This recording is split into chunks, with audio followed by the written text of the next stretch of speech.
자, 12번째 썰 한번 가보도록 하겠습니다. 댓글 컨텐츠고 영상 제목 주변의 빚 4, 5천원 기본이고 아파트 대출 있는 분들은 기본 3, 4억들 가지고 있더군요. 정말 빚도 자산이라는 헛소리는 그만해야 합니다. 라는 영상에 달린 댓글입니다. 여러분 그 말 기억나시죠? 빚도 자산이다. 빚지는 것도 능력이다. 이런 말 기억하십니까? 지금은 안 씁니다. 지금은 쓰면 헛소리꾼으로 취급하는데 불과 4년 전, 5년 전만 해도 일반 사람들이 입버릇처럼 얘기하는 말입니다. 지금 이름을 쓰라고 해도 안 쓸 겁니다. 근데 2020년, 2021년 이 말 쓰는 사람도 많았습니다. 제 기억이 많았습니다. 여기 계신 분들 중에도 분명히 썼을 겁니다. 기억나십니까? 빚도 능력이다. 빚지는 것도 능력이다. 완전히 틀린 말은 아닙니다. 네. 왜냐 우리 은행 가서 대출을 받더라도 신용도가 높고 직업수준이 높은 사람들이 대출이 잘 나오는 건 사실이니까. 그렇지 않습니까? 예를 들어 전문직이면 일반 사람들 대출할 수 없는 만큼 대출이 나오죠, 여러분. 그래서 직업이 좋아야 대출이 잘 나오는 건 맞습니다. 근데 문제는 대출 받기만 하면 끝납니까? 대출 받았으면 책임을 져야죠, 여러분. 책임을 져야죠, 여러분. 근데 책임지기 쉽지 않죠, 여러분. 아무리 능력이 좋은 사람이라도 굉장히 막대한 빚을 책임지는 거 쉽지 않습니다. 그리고 우리나라 역사에서 일반 사람들 인생에서 뭔가 억대의 빚을 제대로 감당하고 책임질 역사가 많지 않습니다. 많잖아, 여러분. 근데 사람들이 겁도 없이 집값은 무조건 올라간다는 일념 하나만으로 좀 무리하게 대출을 많이 받았죠. 대출을 많이 받았습니다. 특히나 수도권이 좀 그런 연끌붐이 장난 아니죠. 수도권이 이제 집값이 말도 안 되게 좀 올라가다 보니까 인생에 한번 역전해보겠다고 있는 건 다 틀어가지고 대출 받으시는 분들 많거든요. 대출이 안 나오는 분들은 부모님 명의 대출 받는 사람도 있습니다. 그래서 연끌이 잘못되면 나만 잘못되는 게 아니라 우리 부모님까지 같이 이제 넘어가는 사람도 있어요. 이게 사실 올해 기준으로 가장 힘든 사람들은 연끌하신 분들, 연끌하신 분들. 네. 그때 연끌할 때하고 지금 연끌할 때 분위기가 많이 다르죠. 많이 다릅니다. 왜 많이 다냐? 일단 금리가 많이 바뀌었어요. 금리가. 그때 사람들이 왜 연끌을 많이 했냐면 은행에 대출을 좀 잘해줬습니다. 예, 잘해줬고 거기다가 금리가 약했어요. 그래서 사람들이 이 정도 월 부담은 질 수 있다고 생각을 한 거야. 예. 그래서 좀 무리하게 집을 샀죠. 물론 집을 살 때 대출 받아야 되는 거 맞아. 근데 너무 무리했죠, 여러분. 너무 무리했어, 이게. 그렇지 않습니까? 앞으로 내가 직장생활 얼마나 할지도 모르고 물가가 얼마나 오를지도 모르고 경제 변화가 어떻게 될지도 모르는데 그런 거 없이 사람들 어땠어요? 무조건 집값 올라간다. 지금 안 사면 두고두고 후회할 것이다. 이 논리가 팽배했잖아요. 이 개똥철학 같은 게. 기억 안 나십니까, 여러분? 그때 막 신도시 같은 아파트 이제 지어지고 하면 저기 나중에 집 못 사잖아. 네 평생 아파트 구경만 한다? 집값 계속 올라간다니까. 사 무조건 올라간다니까. 우리한테 이게 기회야. 이 기회 못 잡으면 두고두고 후회한다? 그랬던 분들 지금 두고두고 후회하고 있습니다. 그만한 걸 두고두고 후회하고 있어요. 그렇게 행동한 걸 두고두고 후회하고 있습니다. 내가 왜 그랬을까? 약간 그때 연끌하신 분들은 약간 홀린 사람 같았어요. 제가 기억나거든요. 제 방송이 들어왔었어요. 자, 그분도 많이 싸웠습니다. 그분들이 나한테 뭐라 하는지 알아요? 이 사람 말 듣지 말라고. 부모 형 말 듣지 말라고. 이 사람 말 들으면 벼락거지 된다고. 내한테 대놓고. 내가 뭐 부자는 안 만들어지만 거지는 안 되잖아요. 내가 거지라고 이렇게 하면. 거지라고 하면 그냥 여러분 뭐하러 돈 뭡니까? 그냥 밖에나 쓰세요. 할부를 질러 그냥. 여행 갔다 와. 직장 그만두고 싶어? 그만둬. 곰살님. 직장 사서 마음에 안 들죠? 당장 싸게 다니고 그만둬요. 이렇게 이야기하겠죠 그냥. 거지 되게 놔뒀으면. 근데 나보고 하는 말이 이 사람 말 들으면 벼락거지 되고 평생 집 구경 못하고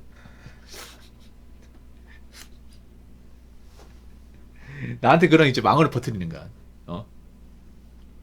아니 내가 그 말 들었고 아니 그렇게 무리해서 샀는데 부담 안 되세요 하니까 부담 안 된다. 내 주변에 이렇게 산 사람도 많다. 앞으로 집값 올라갈 건데 뭐가 걱정이냐. 아니 집값이란 게 본인이 원한다고 그렇게 올라가기만 합니까? 지금 비정상으로 올랐잖아요. 그럼 내려갈 수 있는 거잖아요. 무슨 헛소리 하는 거야 해가지고 저 그냥 계속 설전 왔다 갔다 하다가 결국 보내버렸어. 그랬던 사람 몇 명 있어요. 이게 약간 좀 광신도 같았습니다. 진짜로. 어딘가 뭔가 좀 가스할 때 세게 받은 사람 같았어.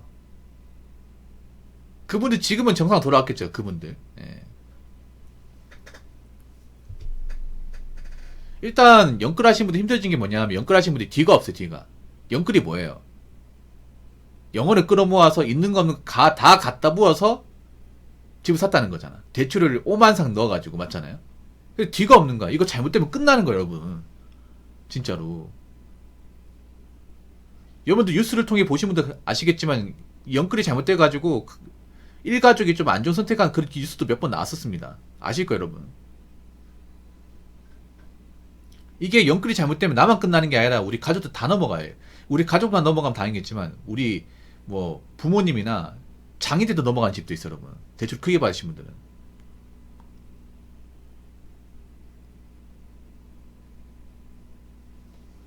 그리고 영끌 하신 분들이 여유가 있는 사람들 있죠. 여유가 없는 사람들이 많아. 일반 직장인도 많거든. 근데 일반 직장인 요즘 위험하잖아, 이게. 위험하지 않습니까? 삼성 같은 경우에는 왜 동탄 많죠, 동탄. 예. 퐁퐁시티. 그 동탄이 굉장히 거품 심했잖아, 아시잖아요. 근데 거품이 좀 떨어져 가잖아, 이제. 삼성도 위험하고. 그 삼성 이제 좀 짬좀 차신 분들 중에 영끌 하신 분들 많은 거라고 있는데, 외벌이도 많거든요, 여러분. 근데 갑자기 희망퇴직 받고 직장 그만두면 어떡할 거야, 이게? 남은 아파트 대출금 어떡할 거예요? 그럼 집 내놓는다고 팔리겠습니까? 동탄 요즘에 거래 잘 안 되는데. 정말 싸게 내놓는 거 아니면 거래가 안 돼요, 여러분. 싸게 내놓을 리가 없어. 자기가 들어간 돈이 있으니까. 여러분, 보통 거품 심했던 데가 동탄도 있지만 저 어디야? 청라. 청라도 여러분 아파트 매물 진짜 많거든? 근데 거래가 거의 없어요, 여러분. 정말 신기한 게 청락지 보면 청라가 굉장히 깔끔하고 좋잖아요. 뭐 돈 있는 분들이 거기 살면 됩니다. 근데 거기 이제 집값 무조건 올라가는 희망 1년 하나만으로 거기 인생을 다 건사하신 분들이 많아. 네. 굉장히 많아요. 이거 하나로 내가 뭐 팔자 펴보겠다. 나중에 뭐 비싸게 팔아가지고 좀 많은 이득을 취득하겠다. 그런 분들이 굉장히 많았거든요. 그런 분들이 지금 뜻대로 안 되죠, 이게. 많이 꼬였죠, 이게.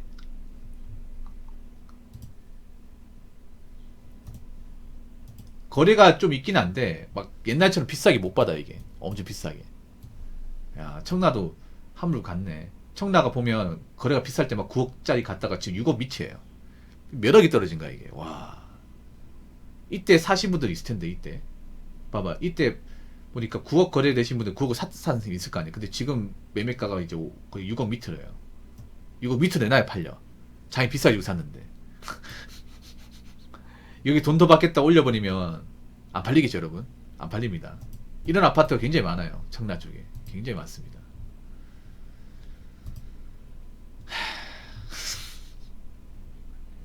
그리고 어떤 아파트 실거래가 없어요. 실거래가 없어. 실거래가 없습니다. 어떤 아파트 보면 실거래가 거의 가뭄에 콩나듯이 있습니다, 이게. 네. 정말 싸게 안 내놓으면 안 팔리는 거야, 이게. 그래서 지금 빚도 자산이 나신 분들은 그 두고도 그 말을 후회하고 있을 겁니다. 그러게 왜 그때 왜 정신 팔려가지고 뒤도 안 보고 무리하게 집을 샀습니까? 아니, 아파트 사지 말라는 게 아니라 아파트 뭐 대출받아 살 수 있죠, 여러분. 아파트 비싸니까. 근데 무조건 투기라는 목적 1년 안에 인생 하나 바꿔보겠다고 무리해가지고 있는 거 다 틀어가 대출 넣는 게 정상입니까, 이게? 이거 안 되면 끝나는 건데, 남의 인생 끝나는 건데. 아무튼 앞으로는 여러분 있잖아요. 우리가 집을 사더라도 무슨 이거 집 하나 사면 인생 바꿀 수 있다. 이런 1년 안으로 막 대출 엄청 받아가지고 좀 극단적인 투자로 집을 사는 방식은 없어야 됩니다. 자, 댓글 한번 읽어보도록 하겠습니다. 부채가 나쁜 건 아닙니다. 감당하지 못하면서 부채를 가지는 게 문제죠. 절대 다수의 서민들은 부채를 감당하고 갚을 만한 능력이 없습니다. 그런 서민들이 지금 부채의 늪에 빠진 게 문제죠. 그렇죠. 여러분, 우리가 알아야 될 게 있습니다. 저도 부채가 나쁘다는 인정합니다. 근데 부채가 나쁘다기보다는 서민들이 부채를 쉽게 생각하는 게 나쁜 거예요. 네. 그러니까 빚 자체가 나쁘다기보다는 서민들이 빚 자체, 그러니까 빚에 대한 심각성을 모르니까 나쁜 겁니다. 네. 일단 서민들은 웬만하면 빚을 지면 안 됩니다. 왜냐? 그만한 깜냥이 안 되니까. 안타깝죠. 그만한 깜냥이 안 돼요. 저 연끌 잘못되면 중산층 덮어집니다. 중산층 같은 사람들도. 뭐 중산층에서 뭐 엄청 능력 좋은 게 아니라 버디만 좀 더 좋고 그냥 뭐 좋은 집에 산다 딱 그 차이죠, 여러분. 근데 적어도 있잖아요. 부채가 나쁘려면 저 능력이 좋아야 돼. 벌이가 좋아야 된다니까. 부채를 감당할 수 있는 능력이 돼야 돼. 서민들 그만 능력이 안 돼요. 능력 있는 분들 부채가 크게 나쁜 게 아니겠지만 능력이 찌뿌럽고 그렇게 대단하지 않은 서민들은 부채가 나쁜 게 맞아. 애초에 벌이가 작다는 얘기는 내가 그 부채를 감당할 만한 그 능력도 안 된다는 얘기예요. 근데 이 서민들이 이 부채를 너무 쉽게 생각한 나머지 빚을 많이 졌죠. 빚을 많이 졌는데 갚지 못하죠. 당연히 갚지 못하지. 왜냐? 내가 다 능력이 뻔하니까. 거기다 물가까지 올라가니까 더 빚 갚기 힘들죠, 여러분.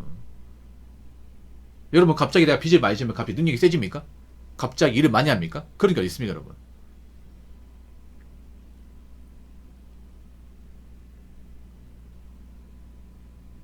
여기 적혀 있지만 일반 서민들은 부채를 감당하고 갚을 능력이 없어, 여러분. 빚을 많이 지면 안 돼. 빚을 억 단위까지 넘어가면 안 돼, 서민들은. 억 단위 넘어가는 순간 못 갚는 거야, 이거는. 솔직히 말해서 지금 이제 일반 사람들 중에서도 빚이 1억 단위 넘어가신 분도 있을 거예요. 어떻게 갚을 거야, 이거를. 돈 나갈 때도 많은데. 그렇지 않습니까? 결혼하신 분들 같은 경우에는 뭐 지금 다니는 직장 평생 다닐 수 없는 거잖아요. 설령 내가 대기업 다닌다 하더라도. 내가 무슨 임원 쪽으로 이제 올라가지 않는 이상은 나와야 되잖아, 이게, 결국에는. 그래서, 저도 그 말씀 드려요. 정말, 어쩔 수 없는 사유가 아닌 한, 일반 사람들은 부채를 만들면 안 됩니다, 부채를. 웬만하면 만들면 안 됩니다. 안 만들고 살 수 있습니다. 단지 사람들이 욕심을 가지니까. 문제죠. 서민들은 어떤 욕심을 가지고 있냐.